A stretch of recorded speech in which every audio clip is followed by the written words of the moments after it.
Hi friends. तो हमने last time जो किया हुआ था 220 तक क्वेश्चन किया हुआ था उस पीपीटी में। इसके एडिंग में अपन ने एनवीएस का भी करा हुआ था। तो दोनों मिला के अपन ने ऑलमोस्ट 300 कंप्लीट कर लिया था। तो आज जो करेंगे, आज हम 20 क्वेश्चन ही करेंगे। जो प्रीवियस जो हमारे वीडियोस थे उसका जो रिस्पॉन्स था वो उतना अच्छा नहीं था। पता नहीं क्यों, शायद बहुत कम लोग प्रिपरेशन कर रहे हैं, that's why, I don't know. Okay, so question number 221. Which of the following is not included in the memorandum of association? कौन सा एक memorandum of association में नहीं आता है? तो ऑप्शन बी, jurisdiction clause जो होता है वो आपके memorandum of association में नहीं आता है। इसके बजाय प्लेस क्लाउज जो होता है वो आता है। ठीक है, आपको jurisdiction लिखने की जरूरत नहीं पड़ती, प्लेस क्लाउज आप लिखते हैं। सेकंड क्वेश्चन है आज का, Which of the following is not included in memorandum of association? कौन सा एक memorandum of association में नहीं लिखा जाता है? सेम क्वेश्चन रिपीट कर दिया मैंने, सॉरी इसके लिए। अ, इसके लिए मैं बोलूँगा कि लाइक करते रहिए, सब्सक्राइब करते रहिए। क्योंकि ये व्यूज़ आते हैं लेकिन लाइक नहीं होते। मतलब जो देख रहे हैं वीडियो, प्लीज़ लाइक कीजिए, है ना? ताकि मुझे कम से कम ये फ़ील हो कि मैं जो कर रहा हूँ वो सही कर रहा हूँ। मैं यहाँ पे कोई जोक्स या बाकी फालतू की चीज़ें अपलोड नहीं कर रहा हूँ, काम की चीज़ें अपलोड कर रहा हूँ, तो इसमें लाइक करना आपकी ज़िम्मेदारी है, ठीक है? आप हमारे चैनल में भी जुड़ सकते हैं टेलीग्राम में, ज़्यादा बड़ा चैनल नहीं है। इसलिए आपको जो आंसर करने हो, मतलब आंसर मिलने हैं, वो बहुत जल्दी मिल जाते हैं, ठीक है? बाकी चैनल के मुकाबले। सब्सक्राइब कर दीजिएगा अगर आपकी इच्छा है कि आप भविष्य में भी तैयारी करते रहेंगे। ये चैनल पूरी तरह से फ्री है।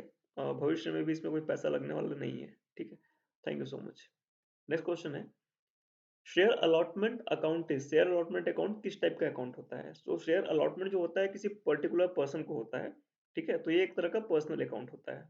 ओके, कंफ्यूज होने की कोई बात नहीं रहती। शेयर वारंट अकाउंट भी पूछ दिया जाता है। शेयर वारंट अकाउंट किस टाइप का अकाउंट है? तो शेयर वारंट भी जो इशू होता है वो एक पर्टिकुलर पर्सन को होता है, सो दैट्स व्हाई वो भी पर्सनल अकाउंट होता है, ठीक है? एक्सपेंस अकाउंट जितने भी होते हैं जहाँ पे आपको लगे कि एक्सपेंस हो रहा है, वो सारे नॉमिनल अकाउंट होंगे। रियल अकाउंट वो होते हैं जो कि रियल होते हैं। मशीनरी अकाउंट्स हो गया, आपके शेयर कैपिटल अकाउंट भी आपके रियल अकाउंट में आते हैं, जस्ट बिकॉज वो एक तरह के एसेट होते हैं आपके कंपनी के, ठीक है? नेक्स्ट है, redemption redeemable preference share can be redeemed when undistributed profit are not available. Preference share redeemable हो गए हैं, अब वो रिडीम किए जा सकते हैं जब अनडिस्ट्रीब्यूटेड प्रॉफिट ना हो। तो कहाँ से? तो ऑप्शन बी आपका सही हो जाएगा। इक्विटी शेयर के आप इशू कर सकते हैं और इशू करके फिर उससे आप जो प्रेफरेंस शेयर होते हैं उसको रिडीम कर सकते हैं, ठीक है? डिवेंचर से नहीं कर सकते, डिवेंचर से आप नहीं कर सकते। आप लोन लेके किसी शेयर को रिडीम करेंगे, ऐसा कंपनीज एक्ट आपको नहीं बोलता। सेल ऑफ इन्वेस्टमेंट जो है आपका, ठीक है? वो एक तरह का ऑप्शन नहीं है। आप मतलब इससे आपके इक्विटी शेयर होल्डर लोग खुश नहीं होंगे, ठीक है? कि आप अपने अर्निंग सोर्स को खत्म कर रहे हैं, है ना? By taking overdraft from bank, ये तरह सेम आपका जो ऑप्शन ए था, इशू ऑफ डिबेंचर, वही वाला ऑप्शन हो गया कि आप लोन लेके कर रहे हैं। तो ऐसा नहीं कर सकते आप, ठीक है? ऑप्शन याद रखिए। Bonds not carried any invest interest are known as, ऐसा बॉन्ड जिसमें इंटरेस्ट नहीं मिलता है उसको सीधी सीधी बात है जीरो कूपन बॉन्ड बोलते हैं, ठीक है? इनमें इंटरेस्ट नहीं मिलता है, नॉर्मली ये डिस्काउंट पे इशू होते हैं। तो जितना आपने खरीदा है ना, उतना ही पैसे आपको वापस मिलते हैं।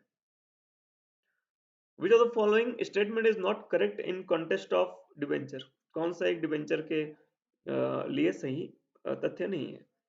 तो option A is, it is an owners capital.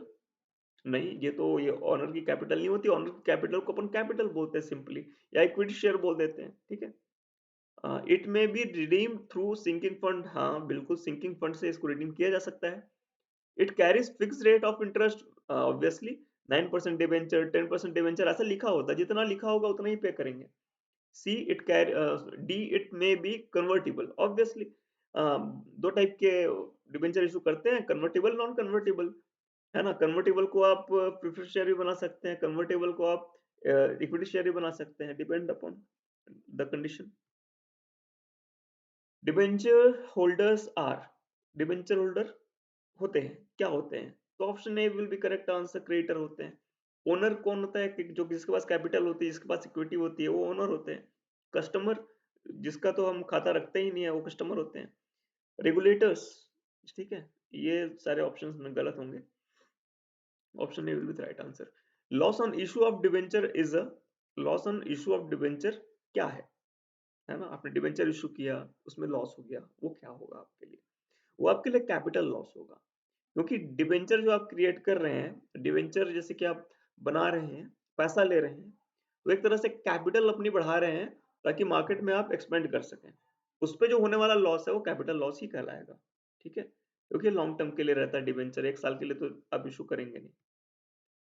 Debenture issued as collateral security will be debited to, आपने कोलैटरल सिक्योरिटी की तरह डिबेंचर इशू किया है ना? जैसे कि कोलैटरल सिक्योरिटी किसको बोलते हैं? जैसे कि आपने एक मशीन खरीदा, मशीन खरीदने के बाद में आपने पैसे ना देके उसके बदले आपने डिबेंचर दे दिए, ठीक है? तो आपने एक तरह से कोलैटरल सिक्योरिटी दे दी, ठीक है? तो ये जो होता है आपके डिबेंचर सस्पेंस अकाउंट में डेबिट होता है, okay?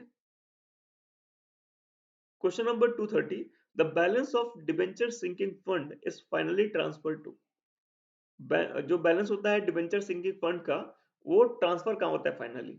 So option C, general reserve account will be the correct answer, ठीक है? सिंकिंग फंड, जैसे कि क्या होता है, डिबेंचर को आपने पूरा पे कर दिया, अब सिंकिंग फंड में अभी भी कुछ बच गया है। सो ऑब्वियसली सिंकिंग फंड बना कहाँ से था? सिंकिंग फंड जो था वो जनरल रिजर्व से ही बना था। तो जब सिंकिंग फंड कंप्लीट अपना काम कर चुका है, अब उसमें कुछ पैसे बच गए हैं तो वो वापस जनरल रिजर्व में चले जाते हैं, ठीक है? नेक्स्ट क्वेश्चन है, debenture can be redeemed by, किसके द्वारा डिबेंचर आप रिडीम कर सकते हैं? So answer D will be correct answer, है ना? Any of the method mention in A B and C, मतलब परचेज ऑफ ओन डिवेंचर, आप ओपन मार्केट से अपना डिवेंचर परचेज कर लीजिए और उसको फाड़ के फेंक दीजिए, दैट्स इट, ठीक है? बी है convertible, sorry, converting them into new share of debenture, new class of debenture, जैसे कि 9% था, अब एक काम कीजिए भैया, हमारे पास पैसा तो नहीं है, आप एक काम करते हैं, हम उसको 10% कर देते हैं, ठीक है? और तीसरा ऑप्शन जो है कन्वर्टिबल डिवेंचर का, तो उसमें अपन क्या करते हैं, उसको शेयर में, मतलब इक्विटी शेयर में या प्रेफरेंस शेयर में उसको कन्वर्ट कर देते हैं, okay? The share premium account should be shown under, share premium जो अकाउंट होता है वो कहाँ शो होता है? So option A, reserve and surplus में सिक्योरिटी प्रीमियम अकाउंट के नाम से वो शो होता है, ठीक है? Which of the following is an example of long term liability, कौन सा एक लॉन्ग टर्म लाइबिलिटी का एग्जाम्पल है? देखिए, क्रेडिटर, बैंक ओवरड्राफ्ट और अकाउंट पेबल, ये सब सारे आपके करंट लाइबिलिटीज हैं। लॉन्ग टर्म लाइबिलिटी में इकलौता है मॉर्गेज जो होता है, गिरवी रखना जिसको बोलते हैं, वो आपका लॉन्ग टर्म लाइबिलिटी होता है। तो tax deducted at source appears in the balance sheet, अगला क्वेश्चन जो हमारा है वो बोलता है कि जो टीडीएस कटा है ना, सॉरी, टीडीएस अपीयर हुआ है बैलेंस शीट में, वो कहाँ होगा, ठीक है? तो टीडीएस बेसिकली आप अगर काटते हैं, है ना, तो ये आपकी लायबिलिटी है, आपको उसको गवर्नमेंट को वापस देनी है, ठीक है? तो on the liability side under current liabilities, हर साल आपको देनी है, ऐसा नहीं कि आप 4 साल रख के दोगे। सो ऑब्वियसली ये करंट लायबिलिटी हो गई है आपकी। Question number 235, rounding off rule of figures in the presentation of financial statement of companies is based on, ठीक है? राउंडिंग ऑफ जो रूल होती है, जैसे कि लेट्स सपोज मैंने लिखा 101 पॉइंट समथिंग, तो मैं उसको 100 लिख सकता हूँ, ठीक है? या फिर मैंने लिखा 199, तो 199 को मैं 200 लिख सकता हूँ। ये रूल कहाँ से आता है? तो ये जो रूल होता है वो टर्नओवर के हिसाब से होता है, आपका टर्नओवर जितना बड़ा होगा उतना ही ज्यादा राउंडिंग ऑफ का वो होगा, ठीक है? अब जिसमें खरबों का बिजनेस होता है उसमें एक आध करोड़ ऊपर नीचे राउंड ऑफ कर सकते हो आप, नो इशू, ठीक है? सॉरी, एक आध लाख आप राउंड ऑफ कर सकते हो, नो इशू, एक आध करोड़ तो बहुत बड़ी बात हो जाएगी, है ना? Which is not included in financial statement, अगला क्वेश्चन है जो ये बोलता है कि फाइनेंशियल स्टेटमेंट में क्या इंक्लूड नहीं होता। तो फाइनेंशियल इंक्लूड में सारी चीजें इंक्लूड होती है एक्सेप्ट डायरेक्टर्स रिपोर्ट, ठीक है? डायरेक्टर रिपोर्ट क्या होता है? फाइनेंशियल स्टेटमेंट आप बनाते हो, पहले आप प्रॉफिट एंड लॉस बनाएंगे, है ना, ट्रायल बैलेंस भी आपका उसी में आ जाएगा, ठीक है? उसके बाद फिर आप ये बनाते हो, बैलेंस शीट बनाते हो, नोट्स ऑफ अकाउंट्स भी आते हैं, ठीक है, उसके नीचे आप जो फुट नोट लिखते हो वो भी आ जाते हैं। लेकिन उसके बाद जो डायरेक्टर अपनी रिपोर्ट समराइज्ड रिपोर्ट डालता है वो आपके फाइनेंशियल स्टेटमेंट का पार्ट नहीं होता। In which format financial statement of a company are prepared according to Companies Act 2013? Companies act 2013 आने के पहले हम लोग हॉरिजेंटल या अकाउंट फॉर्म में बैलेंस शीट बनाते थे। ठीक है, ये पता है ना, लाइबिलिटी लाइबिलिटी के बाद अमाउंट, अमाउंट के बाद एसेट, एसेट के बाद अमाउंट, ऐसा लिखते थे पहले। लेकिन जब कंपनीज एक्ट 2013 आया तो option B will be the correct answer, vertical और रिपोर्ट फॉर्म में हम कंपनीज एक्ट में बनाते हैं। पार्टनरशिप में अभी भी हम हॉरिजॉन्टल बना सकते हैं। नेक्स्ट क्वेश्चन जो है हमारा बोलता है which of the following is not a tool for analysing financial statement. कौन सा एक फाइनेंशियल स्टेटमेंट को एनालाइज करने का टूल नहीं है?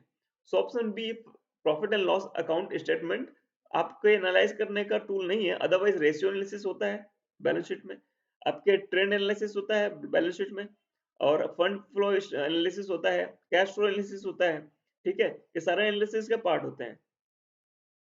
नेक्स्ट क्वेश्चन है in a what statement each account is expressed as a percentage of value of cell.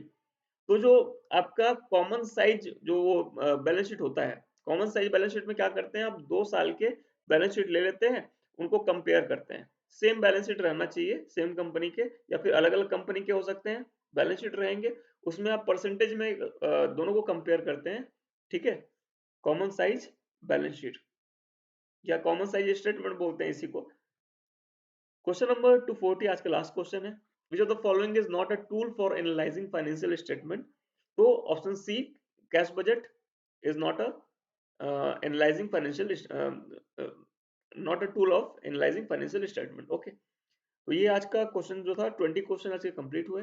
Thank you for watching and please subscribe the channel. Thank you.